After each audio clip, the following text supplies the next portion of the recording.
Welcome to Rainbows Are Circles, a podcast exploring human potential and everyday wonder.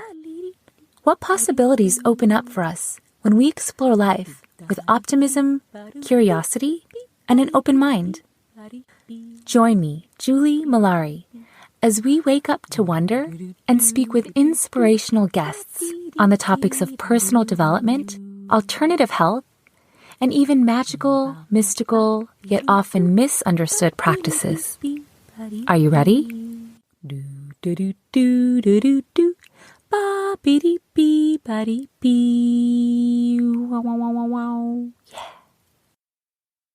Have you ever heard of the law of attraction? Essentially, the law of attraction states that what we focus our attention on is what we attract into our lives. So basically, if we want to be happy and have great relationships and a beautiful home, all we have to do is consistently focus our attention on these things, right? Well, I don't know what I'm missing, but manifesting definitely does not come that easily for me. In this episode, we'll learn how the law of attraction really works and what you need to know to make it work effectively for you. David Strickel is our guest today, an author, inspirational speaker, and podcast host. He's created a program called Trust Your Abundance, where you learn how to work through the roadblocks that are keeping you from manifesting the life that you desire. David is also a medium who channels a set of entities called the Stream, similar to how Esther Hicks channels the group consciousness of Abraham. You may have heard about them in the book, The Law of Attraction. In his teachings, David shares incredible wisdom from Source itself. Yeah, I said it, Source itself. Not only that, but in this episode, I actually get the opportunity to ask Source a question. I was so excited about this that I wrote a whole page of questions to ask. And in the end, I only had time to ask one. So stay tuned to find out what it is. Before we jump in, if you're enjoying this podcast, make sure to subscribe to the show and please leave a rating and review for the podcast. I'm actually doing a raffle contest for a free Rainbows Are Circles mug for people who leave a podcast review this month of May 2021. So if you like free stuff as much as I do, please leave a review on any podcasting player and send me a screenshot of your review to julie@rainbowsarecircles.com. I'll randomly choose a winner on May 31st, and I'll announce the winner on my Facebook page and notify you via email if you win. And without further ado, let's jump into today's episode.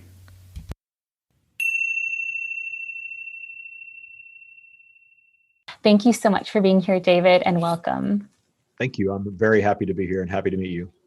Tell us about your story. How did you begin channeling? What was your life like before you started channeling and after? And how did you start down this path? Well, the channeling is simply me tapping into something that I believe is there for all of us. That source connection, that inner knowing that we have that society tends to work out of us. But I recall having knowledge of what we typically refer to as universal law as a very young child, understanding that we create our reality via our thoughts and that we can shift our reality via our focus. And I knew that as a young child, and I had the amazing gift of very disconnected parents who weren't really interested in parenting me, which ended up being a very good thing because I continued to listen to this inner knowing instead of pulling myself so much into what we might call 3D reality. And I'm a Pisces, so I'm kind of dreamy anyway. So allowing myself to really listen to this inner knowing, this intuition, if you will, guided me through life, through a very difficult childhood into adulthood, where understanding that I could have or do or be anything that I wanted served me to a point, because I really paid attention from my poverty childhood perspective. I grew up in a minimum wage single parent household. I really focused on money and material things. And for the first 20 years of my adult life, from age really 19, I started my own business at 19, up until my early 40s, I really focused on that. I allowed that to materialize for me, and it worked. I was not good in school. I'm dyslexic. Being that dreamy Pisces combined with being dyslexic did not lend itself to me doing well in a school environment. So I really didn't get beyond the 10th grade in school, but I was always curious and I was always wanting to learn, but I needed to learn my way. So I get a GED to finish high school because I wasn't really finishing on time. I started my own business. I was successful there to a point, and then I moved on to the corporate world where I was very successful. In spite of my lack of education, I did extremely well. And I found myself at age 40 having manifested all the material things and the money flow that I thought would equal happiness. And I loved my material things and my money flow, but it didn't make me fully happy. And there were a lot of things still wrong in my life.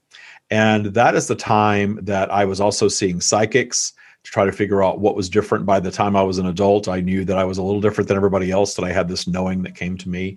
And I was told that I was a channel. I didn't want any part of it. I thought it was weird. I didn't want to be one of those weird people. I wanted to be a quote unquote normal corporate person.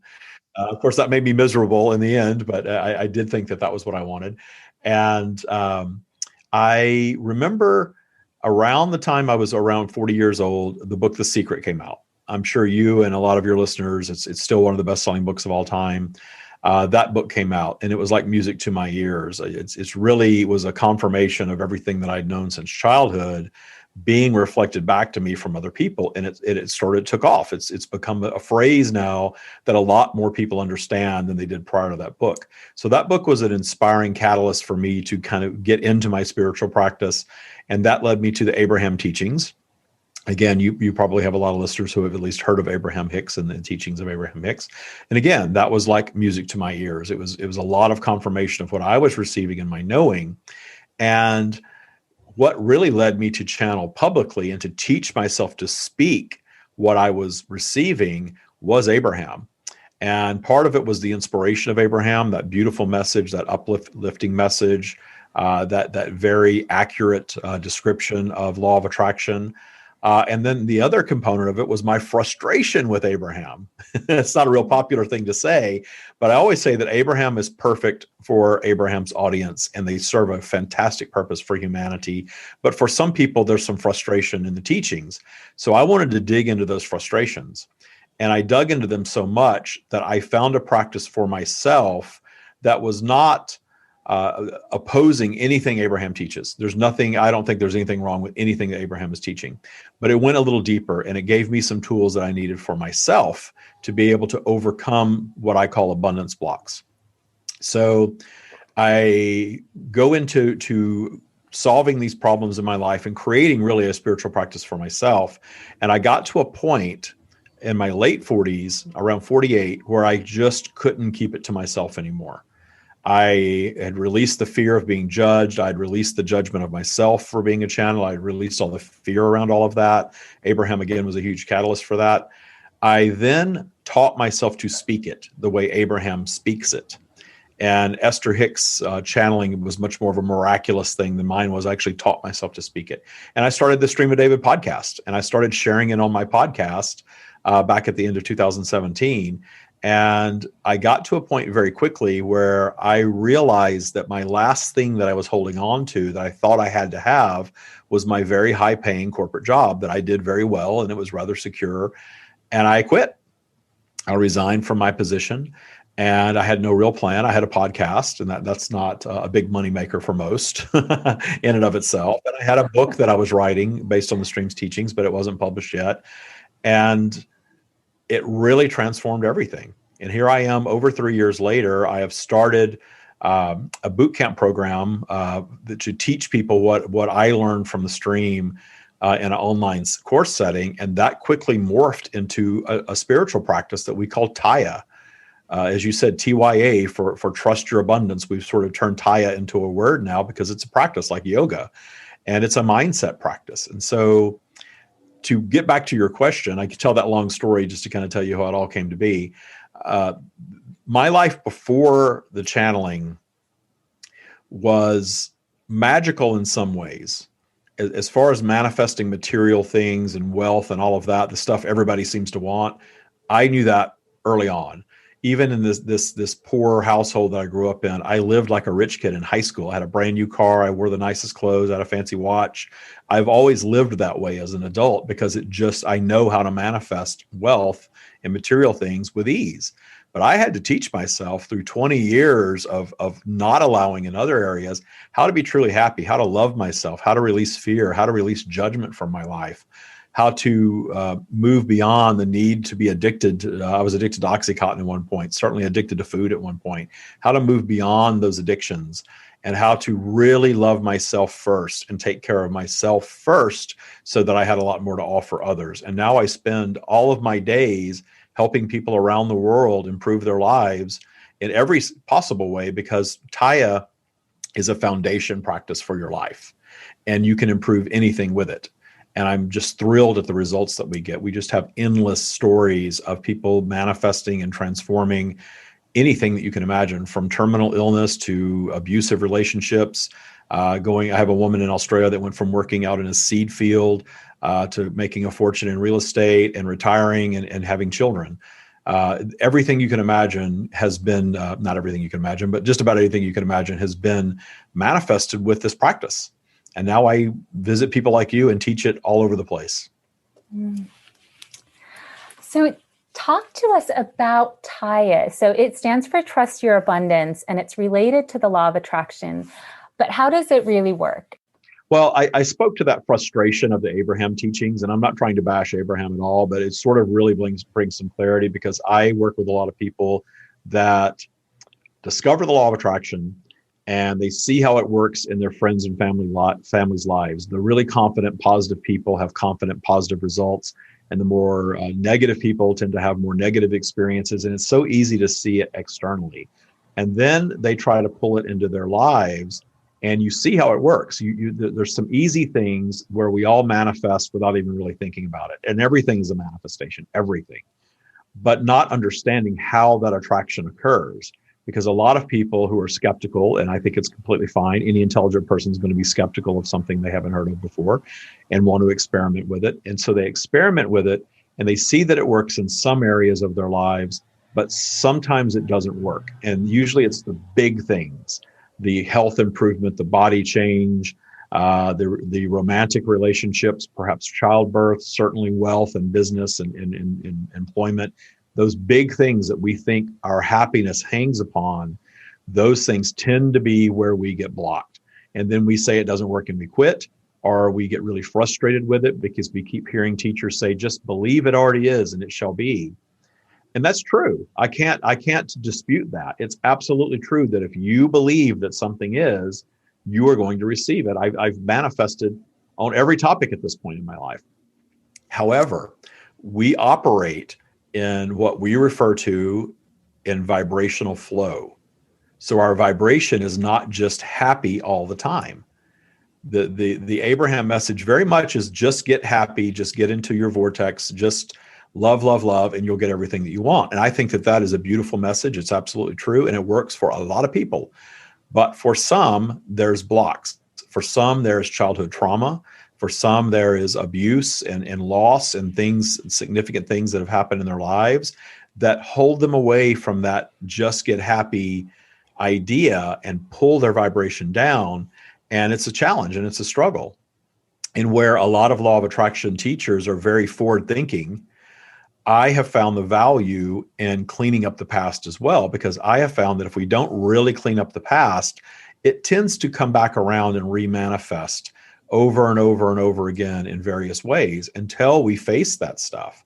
So think of Taya as all of these other law of attraction teachings diving into a much deeper understanding of how we manifest unwanted things and how we change the narrative that we tell ourselves around these things to detune the power that they hold over us. Those things that trigger us down in vibration, and those things that upset us in life, and those things that we judge, and in the judgment of it, lower our vibration and our judgment of it. And in humanity, we're taught to really push against things that we don't like. somebody is evil, somebody is awful, somebody came in and they were our abuser, somebody came in and they treated us very badly, and you're supposed to not like that person and never let that happen again and build these walls. And sometimes we don't understand that when we're putting energy toward that stuff, we're actually bringing more of it, more of that energy, and attracting more things of like nature into our lives. And that creates this mixed bag that a lot of us live with. We have some positive things that come to us and we have some negative things. And certainly we're not all on the same path. So some seem to have a lot more positive and some seem to have a lot of negative.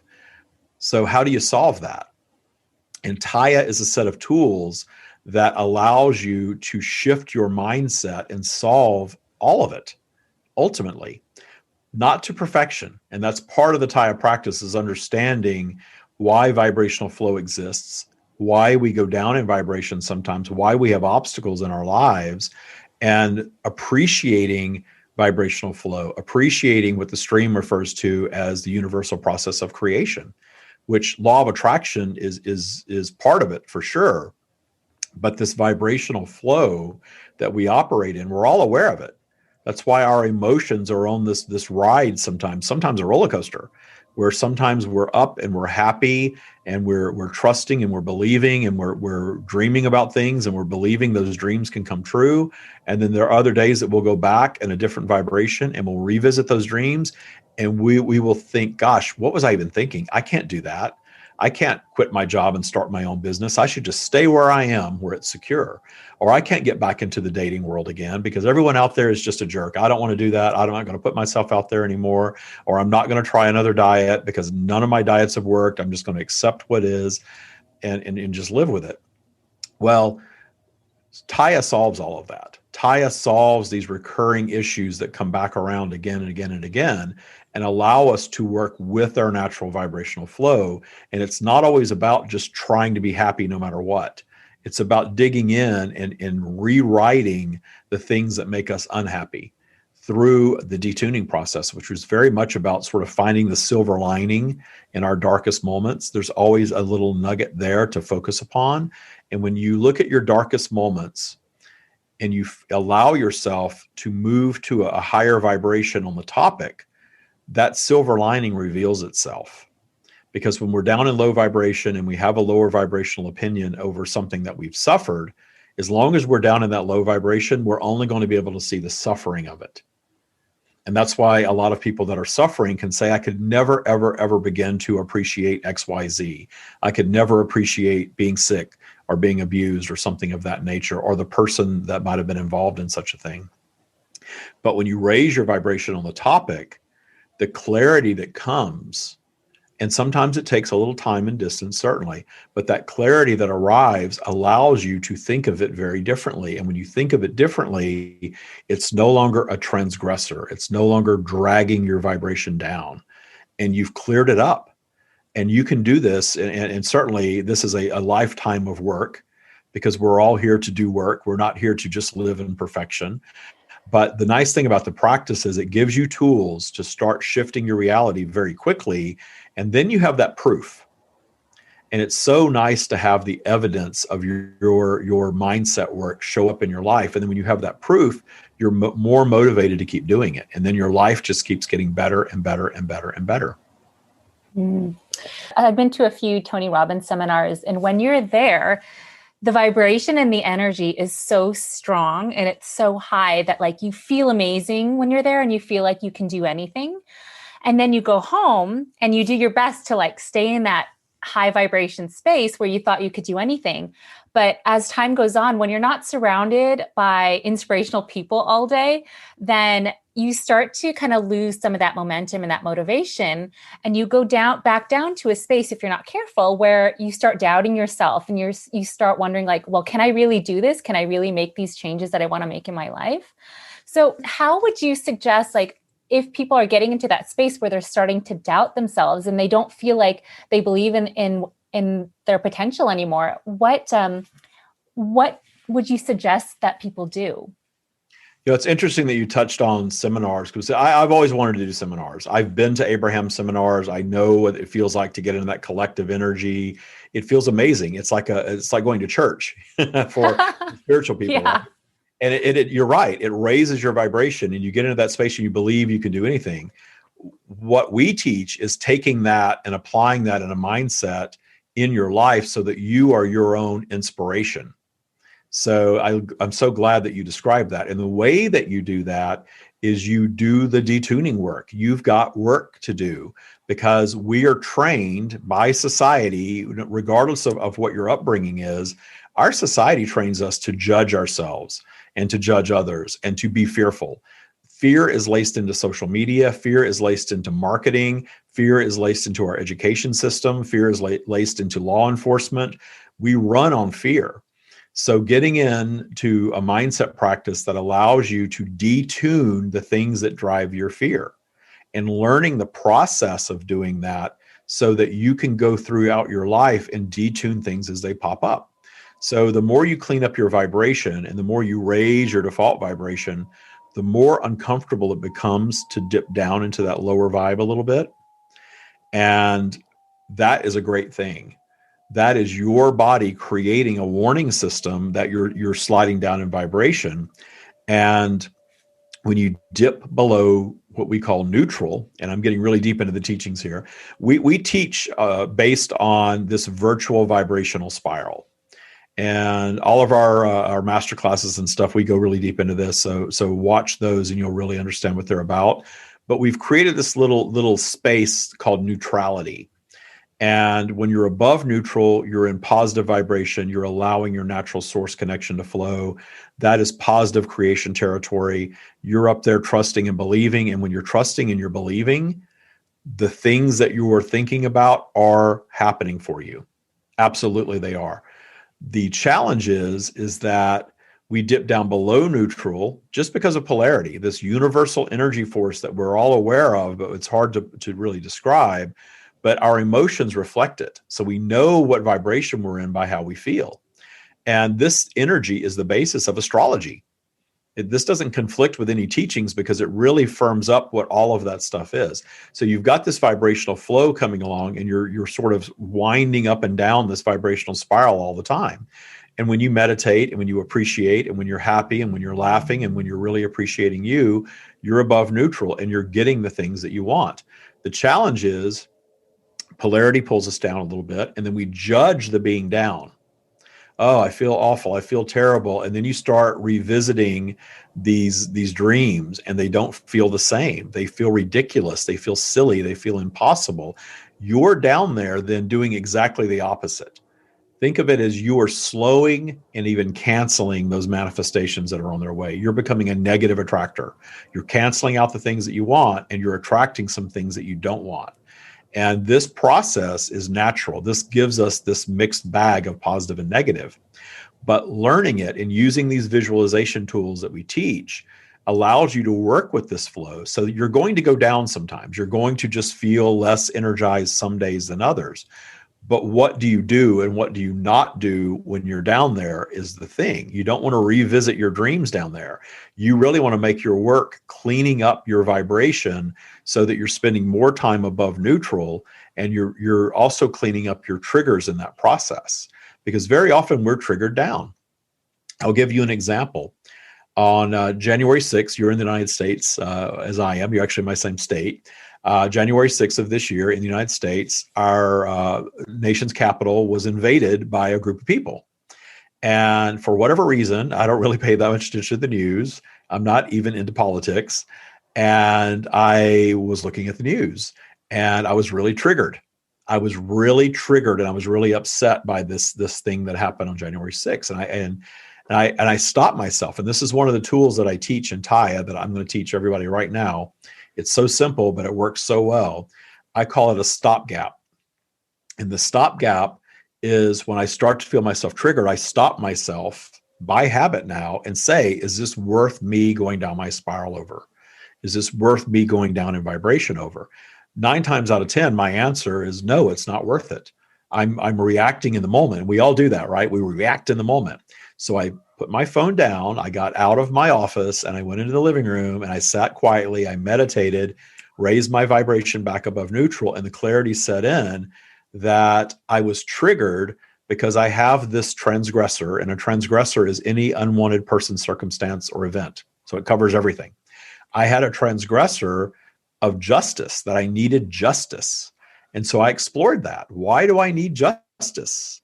If I'm not giving politics power over my life, which I do not, why am I needing justice for this happening? Why have I constructed this idea that our nation's capital, that's old 3D thinking. The way that we're raised in the United States, we think that our country is beyond reproach, but we see lots of signs that that's not necessarily so. So it was the judgment of what was happening that triggered me down. Why do I need justice for that? I don't, because I realized that the stream teaches that everyone operates in their bubble of reality, and they're not judging any of it. None of it's right, none of it's wrong from their perspective, that all judgment is ego.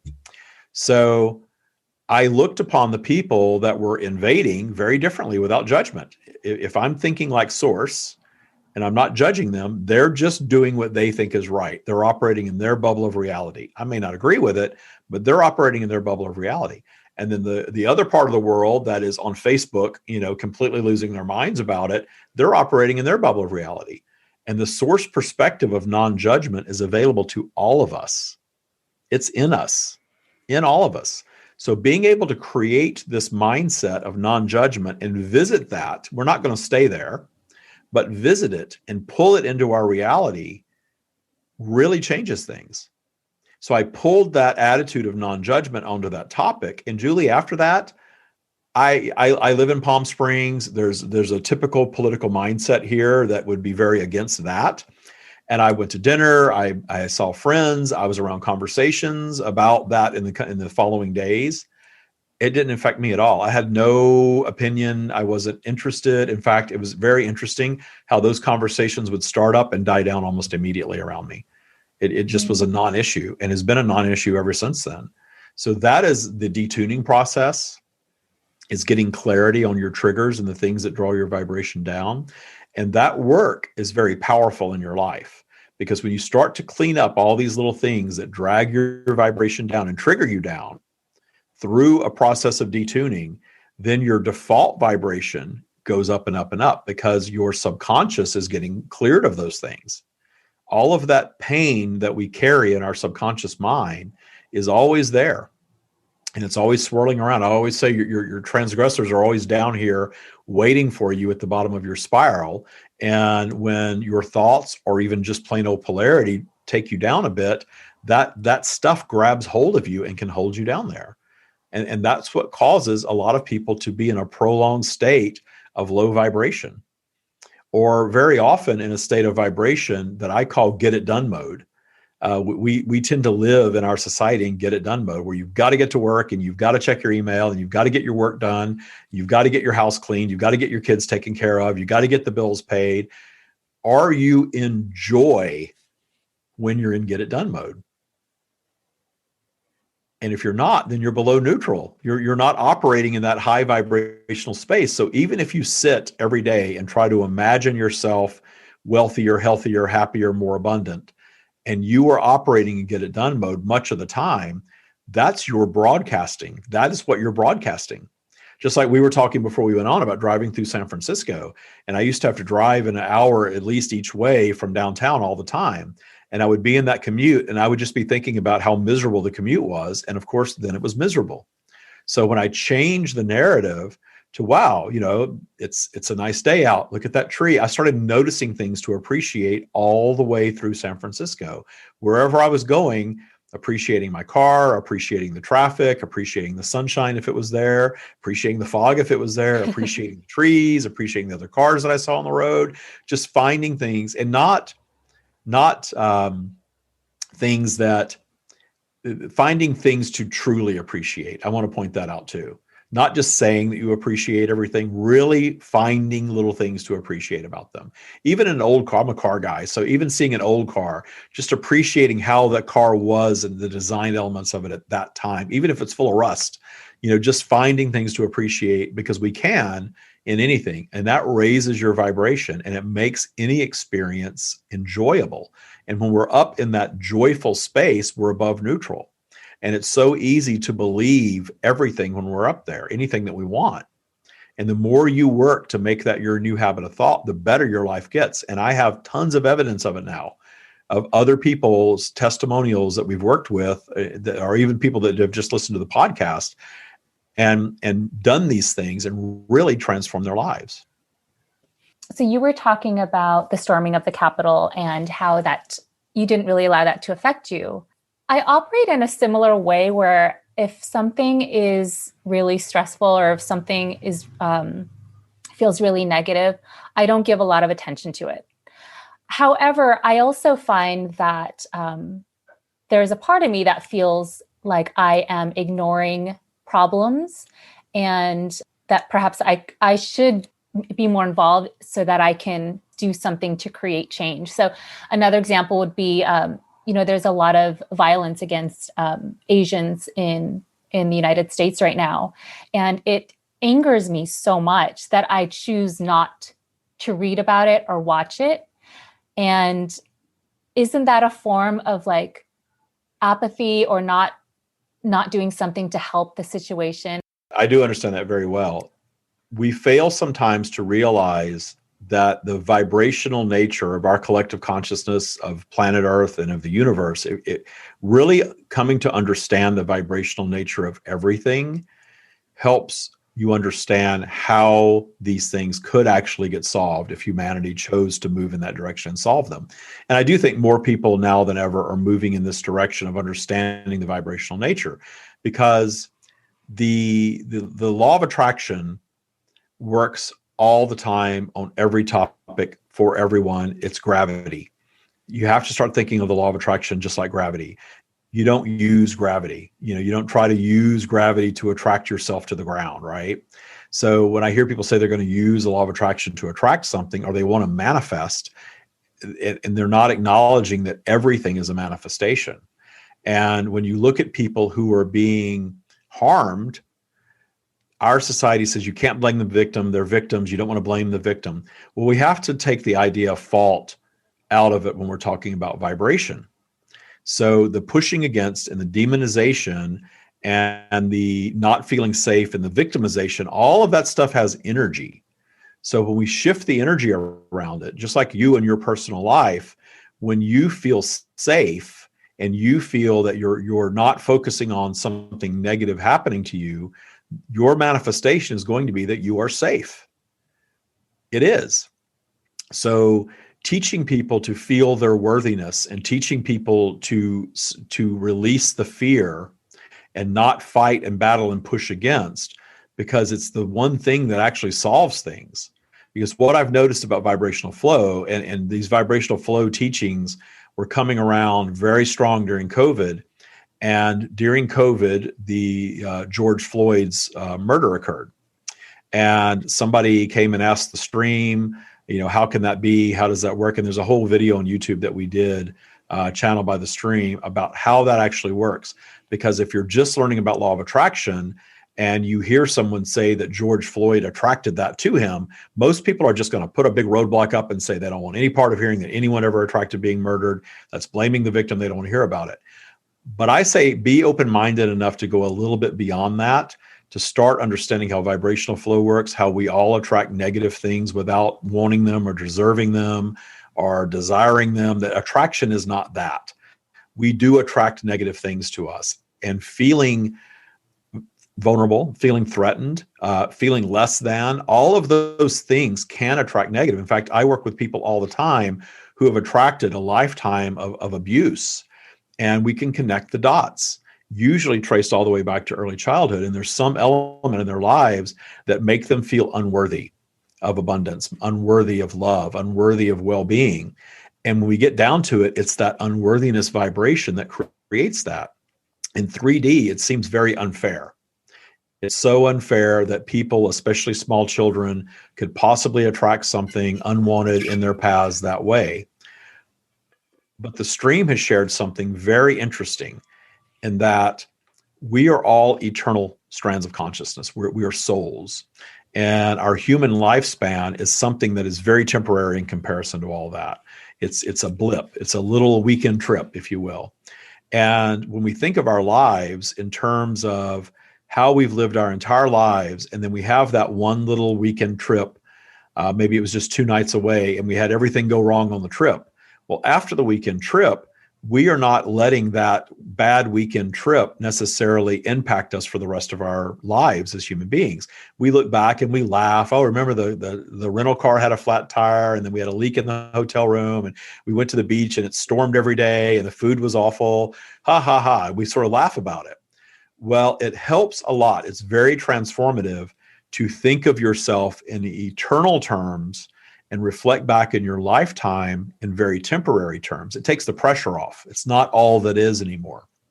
And when you do that as an exercise, then you understand that nothing happening here is such a big deal, and nothing ends that which we are. Suddenly, that changes the whole narrative around life and death. Death is the transition back to your completed state. It's not the end of who you are. It's not this horrible thing that we all make it out to be. And that lightens you up on that topic a little bit.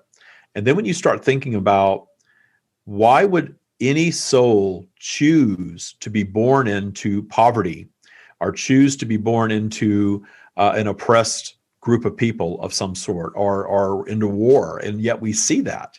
We see children that are born right into starvation and illness. And I always found it interesting, these children that you hear about that are born with terminal cancer, and they cross over at a very early age, yet everyone around them talks about how enlightened they were and what a special soul they were and what a light they brought to their lives while they were here. The stream has made it very clear that as eternal strands of consciousness, we choose a path based on the experience that we're looking for our expansion. Well, what are our favorite stories? Our favorite stories are stories of triumph through adversity. We love to hear about the young lady, I don't know, the Muslim lady that was, as a child, she was abducted and they tried to kill her and she didn't die. And I need to learn her name because I love the story. And she goes and speaks now. She survived all of that. And now she's known internationally and she speaks. We love those stories of someone who has adverse conditions and yet they triumph through that and they have clarity in their triumph. Well, when you start thinking of our human experience as that, our human experience includes suffering and includes expansion in the suffering if we allow it to. So when we suffer and we allow ourselves to move through it, and we have this clarity and this understanding of universal law and what life is really all about, and how precious life is, because of that, then we've grown as a human being and we've actually expanded as a consciousness being. So when you start thinking in terms of that, that takes a lot of the evil out of a lot of things that happen in the world. So it really changes your narrative on how you view the whole world. And you come to understand that the pushing against and the battling and the fighting never solves anything. The answer that the stream gave regarding George Floyd, because one of the first things that came to mind was that I'm old enough to remember Rodney King. The first time I recall seeing a black man being beaten by a group of white police officers. This was back in the 80s, and there was a huge uproar around that. But then we go through 30 years, and that particular problem never got solved in 30 years. Because what do? We battle it. We push against it. It's wrong. It's evil. They're terrible. They need to be fired. They need to be canceled. We hear that these days. But it doesn't solve it. The solving of every problem is taking the higher perspective of non-judgment out of it and allowing ourselves to dig into the why is the bubble of reality present for everyone involved? Why is it the way that it is? And how do we solve that? How do we detune that? That will change humanity. When we stop the demonization and the victimization and we tell people, you're a victim, you've got to stay in this victim space. It wasn't your fault. They did it to you. There's no real healing in that.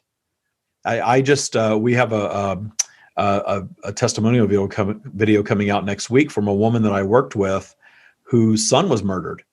And he was murdered by an anti-gay serial killer. And she suffered for 5 years as the mother of a murdered son, seeking justice for her son. The guy was not brought to justice until she got into our boot camp.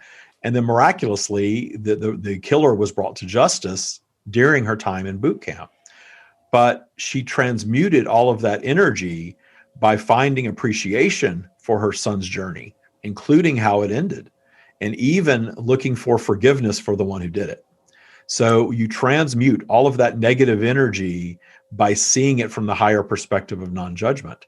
And the removal of judgment and fear, if you want to change humanity, that's the key to changing humanity. I see people change their lives all the time now by detuning fear and detuning judgment. And we use the term detuning because it's not eradicating. You're not going to completely get rid of fear and judgment. As long as you're human, we still have fear, we still have judgment. But when it's this big, powerful thing, and we're fearing and we're judging as a habit of thought, and we do in our society, and you take all that down, and it's just a little bit of fear that rears its head every once in a while, and a little bit of judgment, but yet we're able to get that clarity of source, that perspective of non-judgment on any topic, then suddenly life becomes very magical. And if you want the law of attraction to work, that is the key to allowing the law of attraction to work, because then your vibration is naturally higher. I think I just did a masterclass on your podcast. Sorry, I'm very long-winded with all this.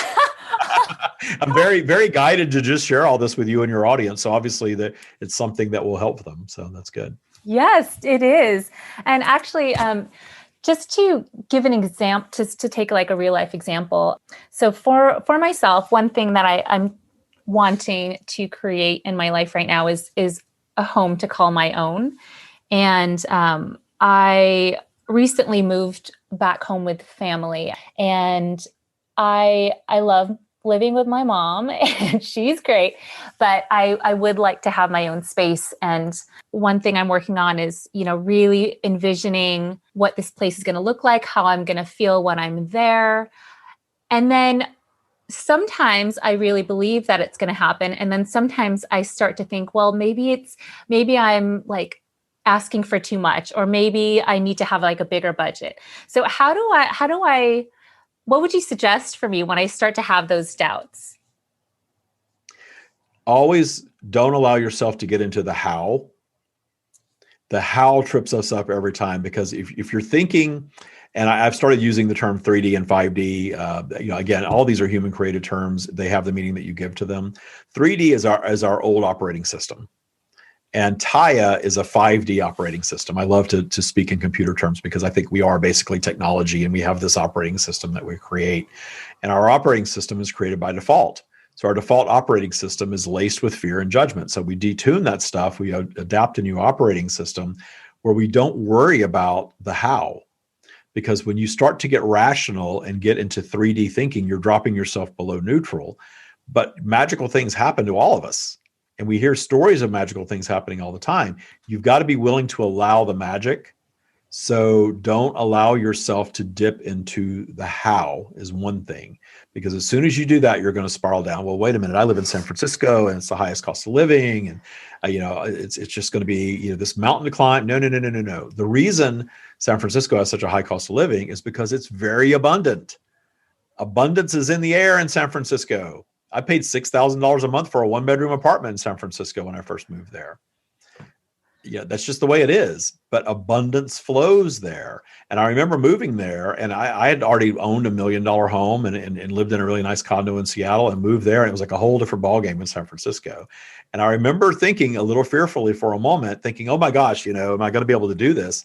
And then I stopped myself. This was years ago. Stopped myself and said, no, the how is not my problem. I'm going to sign the lease. I'm going to take the apartment that I want. I rented it in the nicest building in downtown San Francisco at the time, and loved it. Never had an issue. I actually set my rent up on auto pay. It's the first thing I ever did on auto pay, where I didn't even have to think about it. The money just left my account every 2 weeks. $3,000 out of my checking account every 2 weeks, but it was okay. I just never thought about it. I wasn't stressing. I didn't have to go in. Auto pay is one of my favorite things because I literally never have to think about any kind of bill. It all comes out automatically, and the abundance is always there to cover everything. So in thinking about in terms of buying a home, the manifesting the down payment and getting the mortgage and doing all of that stuff, The more you dread all of that and the more you get into the muck of the how, the more roadblocks you're putting up for the manifestation. So it really is just knowing that the universe is always going to take care of you no matter what. Having that knowing that even when you're in your vibrational flow, even when things seem like they're not going to work out, simply flowing through that period and allowing them to work out. I use the example of Apple all the time. You're very close to Apple. I was very fascinated with Steve Jobs. And I've read a couple of biographies and learning about the process of, Apple starting in a garage all the way to being one of the most valuable companies in the history of the world. They almost went out of business so many times. They had so many product flops. They had so many scandals early on, all this stuff, yet every time something like that came through, it actually made them bigger and better and stronger. That's what vibrational flow does on every topic in our lives, for a company, whatever it is. You go up and you create positively, you dip down, you create some storms, you create some negativity, you unwind something, you have a challenge. That is there to create a better version of whatever you're creating. So if you're in the process of purchasing a home and something comes along and you don't get the house, right now you've got a bid on everything and you've got a bid well over asking to buy most anything that's desirable, especially in California. And, it helps if you have all cash. We keep hearing those things. So you get into a bidding situation and you find your dream house and you aren't the winning bid. And you allow that to just keep you down in low vibration. I'm throwing in the towel. I'm not doing this again. This is awful. This is terrible. I'm so distraught over this. Well, then you're done. You're stuck. You're not going to get the thing that you want. But if you go through the process and realize, okay, best possible outcome is my intention. I know you said intention because you said a beautiful intention before we came on. My intention is never, I want this house in this space or that car at this time. I have found when you get really specific, you're allowing all these little tripwires for the universe to sort of trip you up through your vibrational flow. I have learned to live my life best possible outcome. My life right now looks nothing like what I thought it was going to look like a couple of years ago. It's so much better. It's so much better than what I could have constructed in my mind. I'm loving it. I'm enjoying it. Everything is perfect because I get out of the way of the universe and allow the best possible outcome. So much of what we think we want is social engineering. And when we get rid of all of that stuff and really allow just this magical, joyous ride through life, we get that. We get it. So if you want a home of your own, the more caveats you take off of that and the more you just allow that just to be, here is my intention. I trust the universe so much that I never have to even mention it or think about it again. I'm putting it out there, and my work is to enjoy my vibrational flow, to love myself, to find things to appreciate all the time, and to understand that my get it done mode needs to be a joyful get it done mode. That's how things really happen. Okay. So instead of having like a specific like location and amount of money that I want to spend, rather than like setting up all of that up in my mind, I might just instead have the intention of having like a beautiful space to call my own, but Right. not putting like a number on it or a date on it. Right. Because again, you're going to go through this vibrational flow. You're going to go into meditation and appreciation. You're going to use your tools that I can just tell that you have. And you're going to be manifesting it. And then vibrational flow is going to come along. Your vibe's going to drop down a little bit. You're naturally going to revisit that thing that you really want. And that's one of the reasons vibrational flow is why we very often don't get the things that we want the most, because we're thinking about them all the time. Because that thing that we think we need to be happy, that home, that partner, that, whatever, even children. I've even seen people manifest pregnancies with this practice that weren't able to get pregnant before. So whatever the manifestation is, the dipping down into low vibration and allowing that, revisiting those topics while you're down there and then thinking negatively about them, that's what slows the stuff that we want the most. So it's all about not going back and revisiting all the time and not being so specific about it, because there are numerous ways you can manifest a home of your own that you will love and let the universe take care of it for you, because it will. It absolutely will. It works all the time, but you do have to unlearn. I don't mean you specifically, but anybody listening, you have to unlearn a lot of things that we're taught in our society. That you've got to buckle down, you've got to work hard, you've got to save your money, and you've got to do this, and you've got to worry about your credit score, and you've got to do all these things. And pretty soon, that's just a really heavy load to carry to get the things that you want. Whereas some people just live magically. Those things just show up effortlessly in their paths.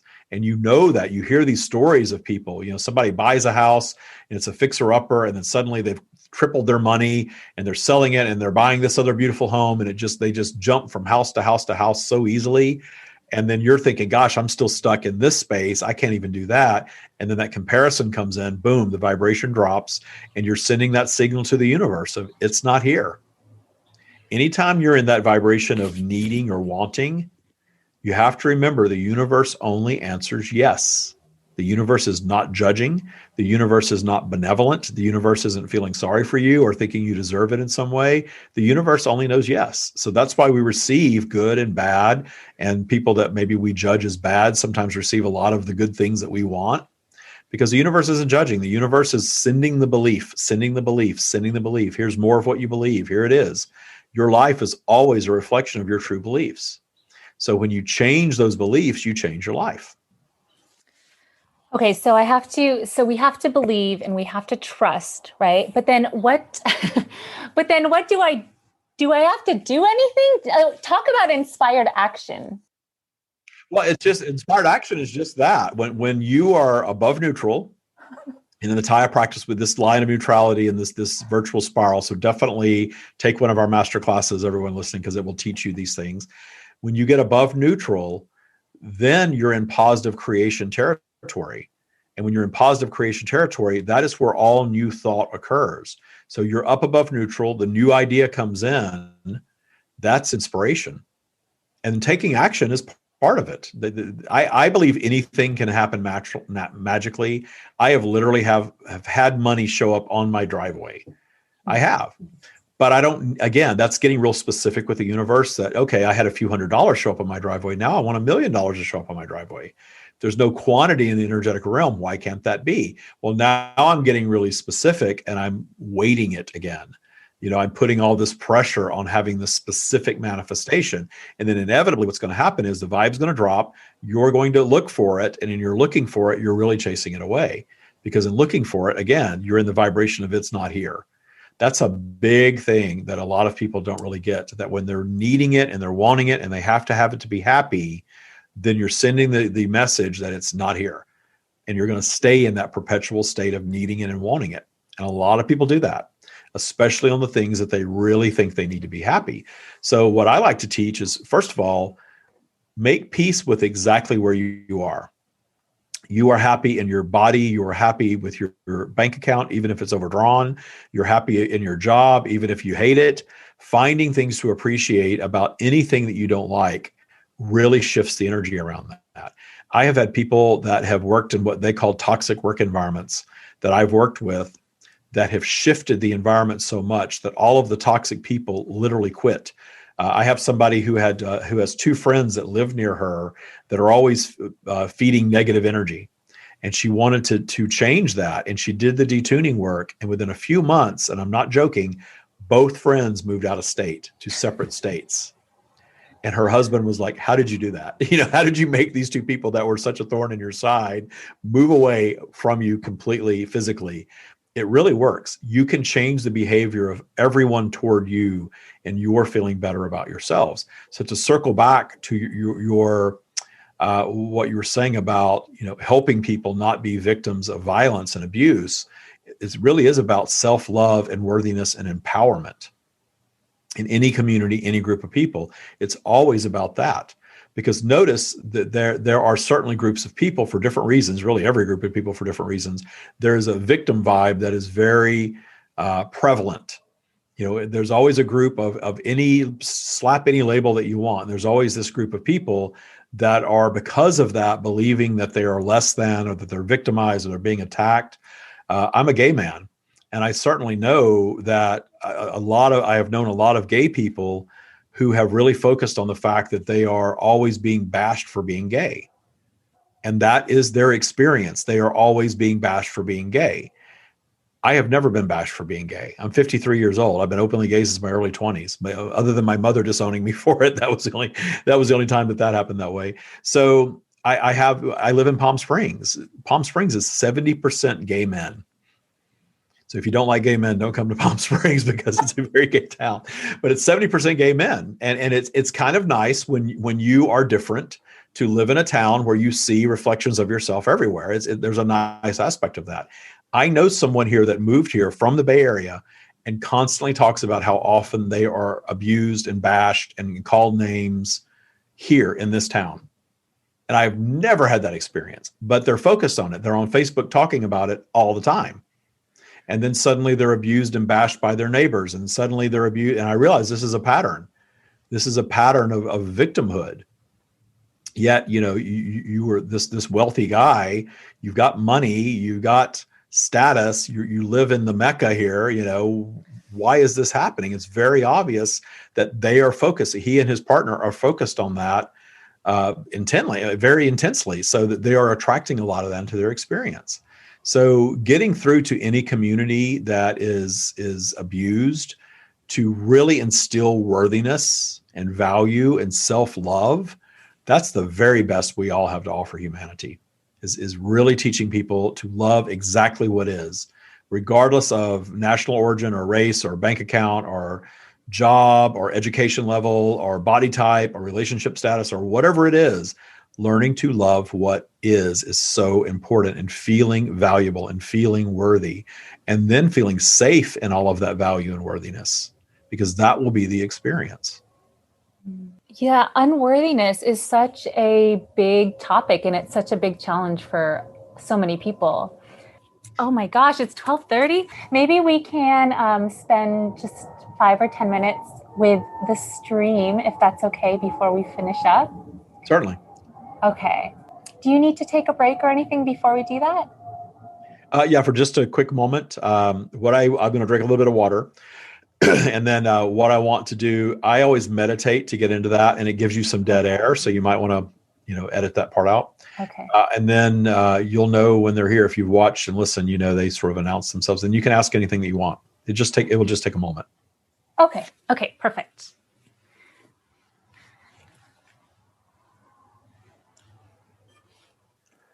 We are here. Welcome, the stream. Thank you so much for being here. I'm honored. I would like to ask you, a lot of questions, but one of the number one things is, why do so many people feel unworthy, and how can we heal that? We speak often of the creation of societies in the earth environment for humanity. You have something that is often referred to as social engineering. And in the desire to create societies, the power of fear has been greatly harnessed.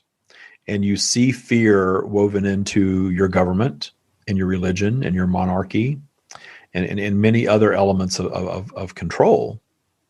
The elements of control that are present in the things that we just mentioned served a purpose for the expansion of humanity for a period of time, in linear time. And coming together and creating these societies allowed you to create your technology, to create a system of education, to create a lot of physical things that you would call human creation that have advanced you to the point where you are now, where you are able to travel and communicate physically like never before. The collective consciousness has always been connected, but you in 3D and physical reality are moving into a mode of communication that is more like your eternal mode of communication, your collective consciousness mode of communication. Essentially, you are now via technology able to find your tribe, to find like-minded individuals and to form new opinions and new ideas and new practices that are allowing you to move beyond the old tools for humanity. The old tools, again, being government, being religion, being even spirituality. All of these things are human created tools that you are all collectively now questioning the need for. And this is why you are seeing them fracture. This is why you're seeing shifts in government and shifts in faith and trust in government and shifts in faith and trust in even religions, because you're questioning them. And you're seeing evidence of that show up via the law of attraction, as all things are. So the question about humanity's social engineering, you are always going to hearken back to all of the fear-based teachings that were offered. And that has become a very dominant vibration for humanity. But as you all ascend, as you are all doing this vibrational work and becoming wiser and more sophisticated and questioning these old tools of control, you are seeing how much fear you have been fed. And you are seeing perhaps that an element of that fear caused the expansion, but you've now expanded to the place where you are no longer needing it. You no longer need to operate in fear to create. You understand. Humanity has evolved to the point of understanding universal law like never before. And so in this heightened understanding of universal law, you are shedding these old fear-based teachings. Certainly not all at the same rate, because it's important to point out that you are all physical expressions of that which we are. You are all physical expressions of source. You have this consciousness available to you. You have this consciousness flowing to you. It's in you. It's part of you. It is you, essentially. But in your humanness, in your human mind, with your human ego, which serves to overshadow that eternal knowledge that you have, so that you can come and take this physical vehicle that you call your human body through what you call your lifetime, experiencing the earth environment. And it overshadows all of that knowledge so that you can have this unique human experience of contrasts, of both positive experiences and negative experiences. This is why you are all discerners of preference. You all have your preferences of things that you like, and you have your preferences of things that you do not like. But when you layer on fear beyond the original creation of fear, your original fear was for your safety. When humanity had not yet created structures to live in, and you were living among your animals, that fear mechanism served to keep you safe. But it's a very powerful reactionary mechanism, a very powerful emotion. So it was exploited. The ones who emerged as leaders came to understand that they could harness and exploit that power of fear that resides in all of you. And it got you all under control. And it brought you together and allowed you to create all of the things that you have created. But you are moving into new territory now.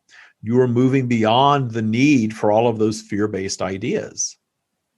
This is why the younger generations are shedding all of that fear and operating very differently than the prior generations did, because you're all born up to speed with the time in which you enter.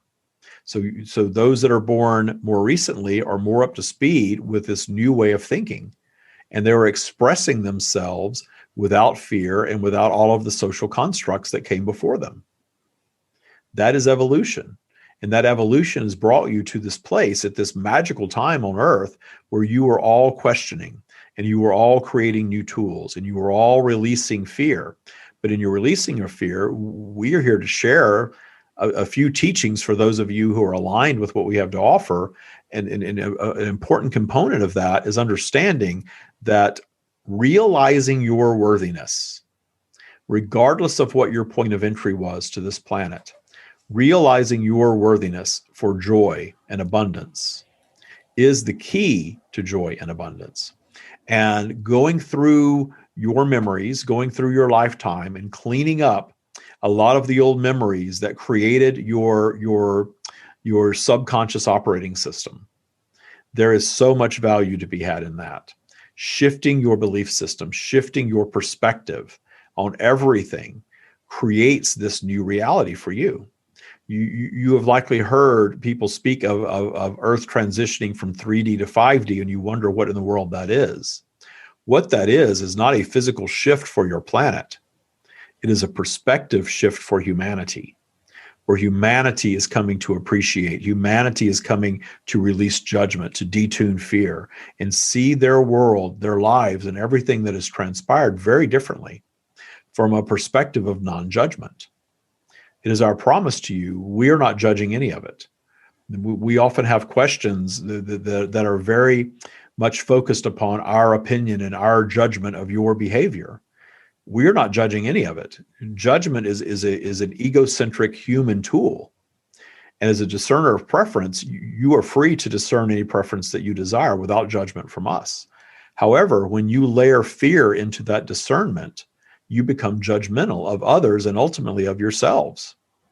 And that self-judgment that is a learned behavior can be unlearned. And when you unlearn that, you step into your worthiness. Thank you so much. This stream, that was very insightful. And I wish that we had more time with you, because I have so many questions for you, but I want to respect David's time. And so I wanted to say thank you, and I hope that we get to speak again. A lot of information has been shared, and there is certainly a mode where David steps back and allows us to flow freely. But when he is in high vibration, and he is in high vibration very often, he is sharing our wisdom one way or another. So the interaction has been perfection. Your high vibration has drawn out a lot of information in a very short amount of time. More information perhaps than many have absorbed. So our guidance from here is to all who are listening: if these words inspire, return to these words and listen to them over and over and over again, and understand that there are so many layers to what is being offered, that there is every element that you need to begin transforming your lives has been offered in this brief interaction. With much love, that is what we have. Thank you.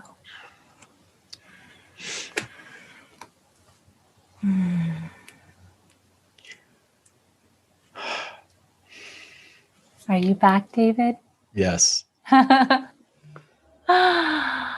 Oh. What does it feel like for you to channel? I had what a lot of people call a Kundalini awakening back in 2010, and it was this sort of electrified feeling erupting from the base of my spine, and it continues to this day to flow. And when I do a little breath work and simply set an intention and clear my mind, it just activates. And I feel very buzzy. And sometimes it's a little bumpy because they don't speak through me. I'm not possessed by them. I have learned to step my consciousness back and allow them to sort of step forward. And in the beginning, it's a little choppy. They're stuttering very often and things like that, because there's so much information that's just dropped in. And I'm sort of catching up to it verbally. Mm-hmm. And as the interaction goes on, it smooths out, it gets more comfortable.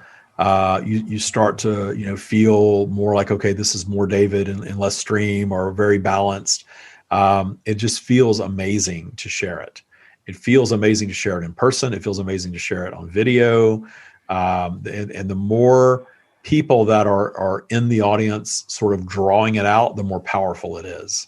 So these master classes, that's why these master classes are so great, when we have 100 people on and they're all wanting to the information, and they're in it.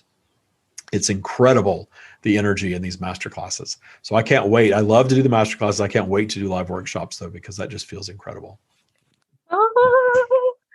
But then when I get back, I'm very confused. And if I've done it for a long time, my energy is just done. It takes a lot of energy to allow all that to flow through me, and it just drains me. But I'm so satisfied afterward. I'm just like, oh God, that was amazing. I still feel the buzziness, but I'm completely wiped out. It's kind of hard to describe that, how you can be that electrified and completely exhausted at the same time. Do you remember what has been said? Not a lot. Okay. Bits and pieces, little things will pop up. I sometimes have this awareness that comes in. I had a really odd experience the other day. I was doing a personal channeling session for someone, and right in the middle of the channeling session, this is sort of fly season in Palm Springs, and we leave all the doors open all the time. This fly comes in and lands right there. right in what you would call third eye territory, right where I feel, if I feel the stream anywhere the strongest it is right there, the fly landed right there on my head. And of course, I'm in the background, I'm aware of it, and I'm on camera, and I'm like, I swatted away just to get it out of there because I didn't want to be distracted. But it was the funniest thing to have the fly land literally right there. Of all the places the fly could have landed. So he's attracted to something. Attracting flies, that may not be good, right? That's so funny. Yeah, it was pretty funny. Well, David, I want to finish up because I know you have another meeting. Let's go through these lightning round questions super fast. They'll only take probably a minute. 4 quick questions. 2020 was a challenging year for many reasons, but also a lot of great things came out of it. What's something wonderful that happened for you in 2020? In 2020, I released all remaining expectations for the business end of what I do and just allow the universe to do its magic. And it was very magical. When you're having a rough day, what brings you back to center? For me, it really just breath work. Of course, I've got a lot of lovely things around me. I love my dog. I have a French bulldog named Lola. I can't be down when she's around. She's just, pure love. But really, I can close my eyes at this point and just breathe a little bit and appreciate, right back up every single time. Oh, yes. Do you believe in magic? And if so, what is magic to you? I believe we are magic. That the separation of the physical realm and the non-physical realm or the energetic realm or whatever you want to call it, there's no separation at all. We create the separation, just our perspective of it. We are magic. Our very being is magic. All creation is magic. So everything is magic. If you could be any animal, what would you be and why? Probably my French bulldog Lola, because she has a pretty nice life. She lays around outside all day. When she gets tired of being outside, she lays around inside. She gets playful every once in a while. She eats great food. Everyone adores her. I couldn't imagine wanting to be anything other than human. But if I were something other than human, I would want to be my dog Lola for sure. That's a good life. David, how can people reach out or learn more about you and the stream? The website, thestreamofdavid.com, is the home base for everything. Podcast is there, website, everything's there. And we do have a Facebook group for the TIA practice called the TIA practice, TYA. So you can join the TIA practice and you can go to thestreamofdavid.com and we have some really cool stuff on there to start learning this. Yes, I've watched 2 of your masterclasses. I pretty much binged your podcast, and I have a session with you next week, by the way, for the bootcamp. So I highly recommend checking out some of David's podcast interviews because they are really enlightening and really inspirational. So I'm really excited to work more with you, David. And thank you so much for coming on the show and for sharing yourself and the stream with our listeners. Thank you so much for having me, and I can't wait to meet again. Boo, boo, boo, boo, boo, boo, boo, boo, boo. Thanks so much for tuning in, everybody. You can find all of David's information and all of the resources we discussed on our show notes at rainbowsarecircles.com. And remember, if you'd like a chance to win a free Rainbows Are Circles mug, make sure to leave a rating and review for the podcast and just send me a screenshot of your review to my email at julie@rainbowsarecircles.com. I'll announce the winner on May 31st, 2021. Until next time, have a magical day. Bam, ba bam, bam, ba bam, bam, bam, ba bam, bam, ba bam, bam. Wow, wow, wow, wow, wow. Rainbows are circles.